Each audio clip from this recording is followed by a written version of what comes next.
We spent the past year building up his own back brace. He had a shit back by definition. You know my concept, it's sensitive, hidden and imbalanced, incredibly weak and tight. I first hurt my back when I was in 11th grade, lower back strain. Hurt it again really bad at the University of Montana when I was like 21, 22. And then when I hit 30 was when I started getting perpetual radiating pain down my legs. That's when I called you. Yeah, and we got started. We did a whole full-length podcast into a story if you want to check it out. But today we're gonna go through the 4 main exercise progressions that really helped them, and we're gonna give a breakdown of why it helped. Step 1, sensitivity. We're gonna get going just slow, nice and steady, even slower. So a lot of people know, you can follow us as we go, you can become intolerant to compression on your spine. So this force of gravity just going on your discs over time gets to a point where you feel like you have to hang from a bar every day or get an inversion table so that way you get disc spacing through the vertebrae. That's true for relief. Now, how do you get out of sensitivity more long-term? It's something like the sled. When you push the sled, you're getting very small and gradual compressive loads on the spine in a way that you don't really get from running, in a way that is less intense than back squatting with a bar on your back. So a lot of what we're doing is flipping, running away from something to trying to build preparation for it. Yeah. Forwards, he's pushing through his legs and the load has to go through his vertebrae disc into the spine, into the actual sled. So this is building conditioning within the spine to be able to handle a little bit more compression. You've improved a lot on this over the past year. Night and day. And go.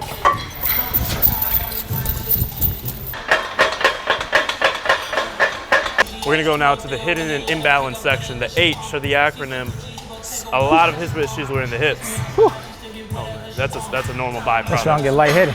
Okay, so one of the things that became super obvious, I went on tour with him to try to fix his back. And his back was weak and untrained, but his hips were illegally tight. And I was like, that's the kind of stuff you try to look for because then it makes it less of a mystery. So what we're gonna do, huge part of it too, you were getting radiating pain down, starting to affect nerves and the tightness in your hips. It was becoming a hip and back problem. Most people go straight to just stretching out the hips. Right. And they feel relief for like an hour and then it goes right back. There's nothing convincing about taking a sensitive muscle, forcing in a stretch, and then just leaving it because it was tight for a reason. So you have to try to give it life. So we did this outer hip drop set, which is an isometric hold circuit, getting a crazy pump into the area at these levels, and then we will go into stretching it. So that's what we're gonna do. So you get a 90-90 position like he's at, back knee's 90, front knee's 90. The first round, let's get into it. So you're just internally rotating. We do 30 seconds at this position. If this is too hard, could lie down on the elbow. Yeah. I mean, you're going for the no hands. Nah, this is like a grand test. You don't have to. But I remember when we started. Could not do that. The real challenge of this one is if you could do no hands. Yeah. Can't do. The extent, your ability to use your hips and keep your back out of it. Right. You have to overlean. Yeah, you literally can't do it. I showed it off. I was like, yeah, one day you'll be able to go like this. And you were like, 30 seconds here now. So we're rotating and lifting. Oh. There you go. Hitting different kind of angles, different kind of emphasis when we're changing these variants. Now 30 seconds out. So now there's not much rotation, but just lift. Outer glute is burning on fire. That's it. That's one that really just makes like that part where I hurt. It feels like it's contracting that part that's so weak. Yes. You know? A connection from the hips and back. Right. These outer glutes. Part about this too is it doesn't get any easier because you're the one making it harder. So the stronger you get, the harder you have to push. Right, you go higher. That's the thing too, is not just off the ground, as high as you can. Right. It just helps allow with the hip tightness too. The stronger you get on this side, the more you can start to open up the groin and get into the stuff like that. Exactly. Right. This is now showing that. So instead of just stretching on the muscle, we get a pump first. That's the squeeze then stretch effect. We're going straight from this into the incline pigeon pulse. And there's a little pulses. So he's gonna push his knee into there nice and slow. So it's not just a stretch, it's like a loaded strength through length. 20. 6. Nice. 7. So he's really pushing the knee into the bench, lifting with that muscle, trying to be tall. There you go. I would only do this if you're strength training the area. If you're not squeezing it and getting a pump or doing any kind of work in the opposite, this is just gonna get vulnerable, and then it gets more sensitive and more sensitive. You don't make progress. Now we're at the incredibly weak part of the acronym, I. Obviously, if you've never trained your low back, like none of us have, your low back is incredibly weak. Just holding an ice hold to explain, if you've never seen my videos on it, the concept, probably go hands across shoulders so we can see your back. He's trying to get his body as long as possible. It's starting to train the low back with tension. Everything's squeezing and firing, but not spasming. That's a really important nuance to reteach your nervous system and firing patterns of the muscles. So we started, did you start with 2 minutes on this? No, I couldn't get 2 minutes in the beginning. In the beginning, my goal, I think the first time I did it, I got somewhere between 120 and like, I think I tapped out at like 122. Yeah. Something like that. I have it in a book somewhere. And a lot of people, when they start, it's not just, oh, it's burning like fatigue. It's this sort of unsettling, ambiguous sort of feeling of kind of tight, kind of locking up, kind of sore.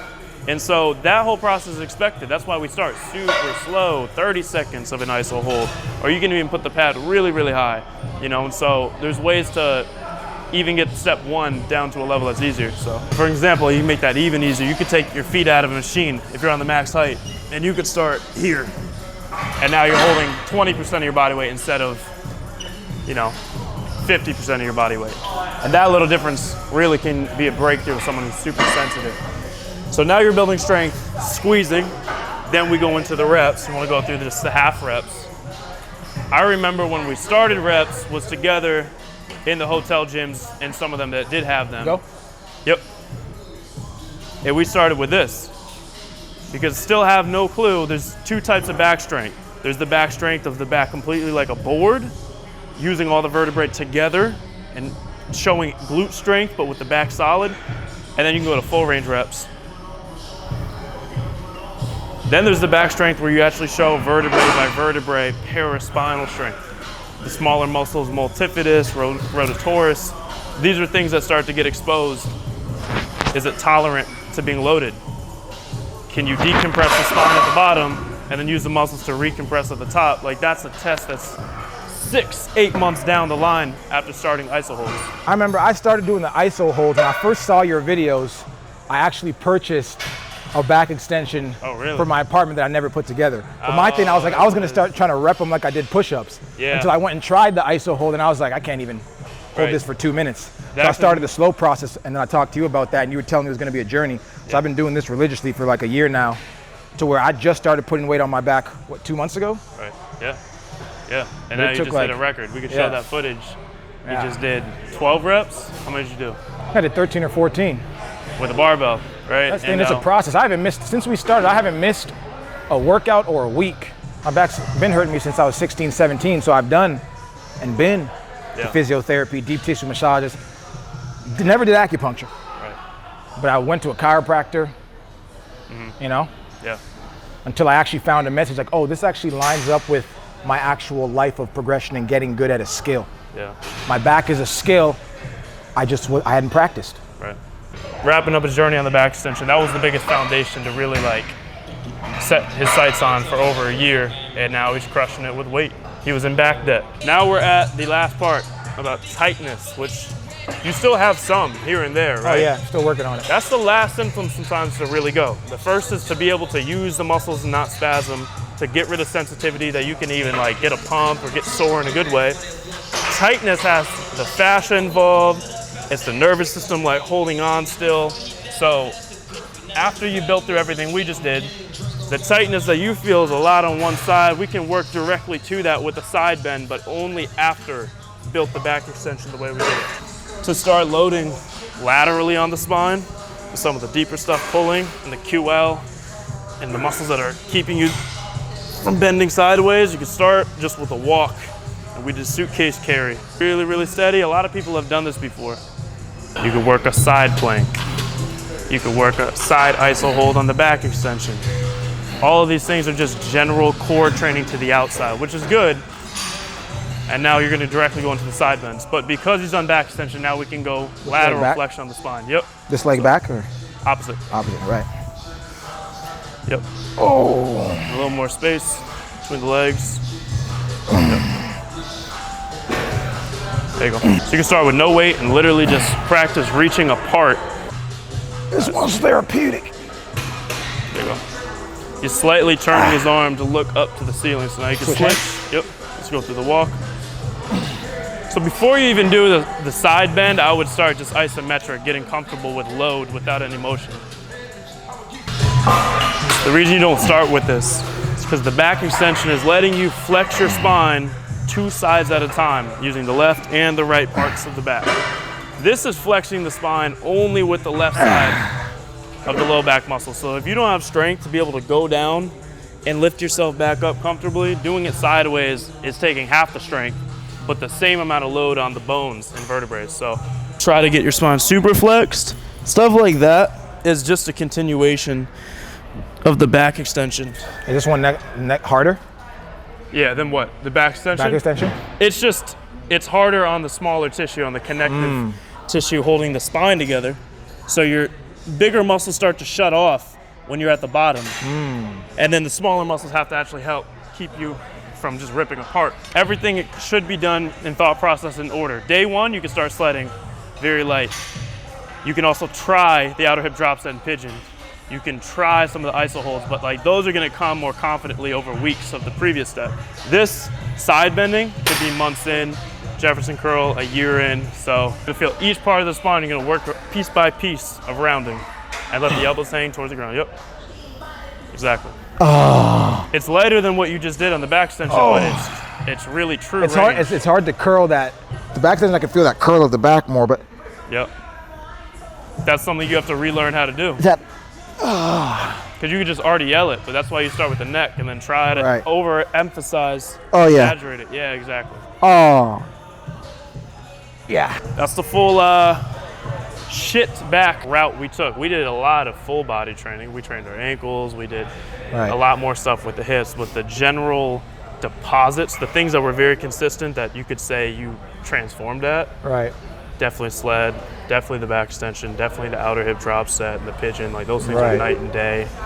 Which one when you were telling me about like ways I could work my legs without directly working my legs? But I haven't squatted. Right, with the barbell, heavy. Nice and tall. Oh. But my legs are. I got quads now. Yeah. I got quads. And you haven't touched more than like quad. 80 pounds. Right. I never had these quads. Yeah, man. I think that was one of the things I was scared in the beginning. I was like, I was so focused on wanting to like maintain being like ripped and all these things like that, but training like this, I actually like the way my muscles look more than the way they did before. The main thing for people to realize, like, no matter who you are, you were getting deep tissue massages, still do, because they're not bad for you, but you are relying on that to try to get it fixed. That was my only way out. You are wearing a back belt, you're wearing something literally to try to brace you all the time. You're going to professionals, and nowhere was it explained to you to have a route that was multi-year and exposing. Like, you gotta find out where you suck. And so this is kind of the route. It's not a fix for everybody in the same exact exercise, but the philosophy. If you could take away this and look for your problem areas that probably are sensitivities, probably tightness, probably imbalances, probably weakness, we all have some of that. That helps you form the plan. So everything worth having takes time. Yeah. And you lose things the same way you get them. If anybody's selling you a quick fix, it's going to be a quick break. And it's not going to last long. This is really a problem that affects everyone. Like, everybody. It's widespread, no matter who you are, what you do, how much access you have to what kind of treatment, what kind of thing. You end up at the same place. You got to build your own back brace. No one can save you from it. And so, play the long game. All right. Catch y'all.